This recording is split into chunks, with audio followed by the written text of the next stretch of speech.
मोहोळच्या विकासाचा महामार्ग 756 कोटींच्या प्रकल्पाचं भूमिपूजन आमदार राजू खरे यांच्याकडून नितीन गडकरींचा पुष्पगुच्छ देऊन सत्कार।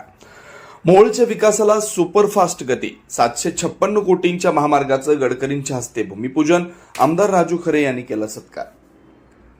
756 कोटींचा निधी 82 किलोमीटरचा महामार्ग केंद्रीय मंत्री नितीनजी गडकरी यांचं आमदार राजू खरेंनी मानले आभार। मोहोळ विधानसभा मतदारसंघाच्या दळणवळण आणि औद्योगिक प्रगतीला आता मोठी गती मिळणार आहे।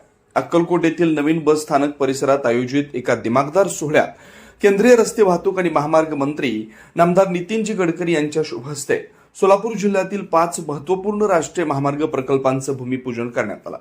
या प्रसंगी मोहोळचे आमदार राजू खरे यांनी नितीन गडकरी यांचे पुष्पगुच्छ देऊन सहर्ष स्वागत व सत्कार केला। मोहोळ कुरुल वळसंग मार्ग विकासाचा नवा अध्याय। सोलापूर जिल्ह्यात एकूण 171 किलोमीटर लांबीच्या आणि 2784 कोटी रुपये खर्चाच्या महामार्ग प्रकल्पाचे भूमिपूजन गुरुवारी 14 मे 2026 रोजी संपन्न झालं।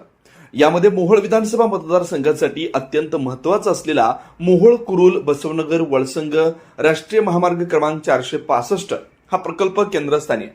प्रकल्प खर्च 756 कोटी रुपये, लांबी 82 किलोमीटर, पेव्हर्ड शोल्डर सहित दुपदरीकरण। फायदा हा महामार्ग मतदारसंघातील दुर्गम भागांना मुख्य प्रवाहाशी जोडणारा असून विकासाचा नवा अध्याय लिहिणार आहे। शेतकरी, व्यापारी आणि युवकांना मिळणारं बळ या महामार्गामुळे मोहोळ मतदारसंघातील शेतकऱ्यांचा शेतमाल आता जलद गतीने मोठ्या बाजारपेठांमध्ये पोहोचणार आहे। व्यापार व उद्योगाला चालना, लघु उद्योगांची भरभराट होईल आणि नवीन उद्योग उभे राहतील। स्थानिक युवकांना रोजगाराच्या मोठ्या संधी उपलब्ध होतील। हा मार्ग मतदारसंघाला थेट मेट्रो शहराच्या कनेक्टिव्हिटीशी जोडणारा ठरेल, ज्यामुळे औद्योगिक विकासाला गती मिळेल। आमदार राजू खरे यांची नितीन गडकरींशी सविस्तर चर्चा।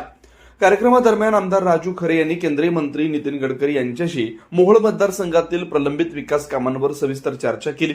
मतदारसंघाच्या सर्वांगीण प्रगतीसाठी केंद्राच्या माध्यमातून जास्तीत जास्त निधी मिळवण्यावर त्यांनी भर दिला। या ऐतिहासिक विकास कामांबद्दल आमदार राजू खरे यांनी भारत सरकार आणि विशेषतः नितीन गडकरी यांचे मनापासून आभार व्यक्त केले। यावेळी जिल्ह्यातील सर्वपक्ष खासदार, आमदार तसेच विविध क्षेत्रातील मान्यवर, पदाधिकारी आणि नागरिक मोठ्या संख्येने उपस्थित होते। या प्रकल्पामुळे सोलापूर जिल्ह्यासह मोहोळ मतदारसंघाच्या वैभवात भर पडणार असल्याची भावना सर्वत्र व्यक्त होते।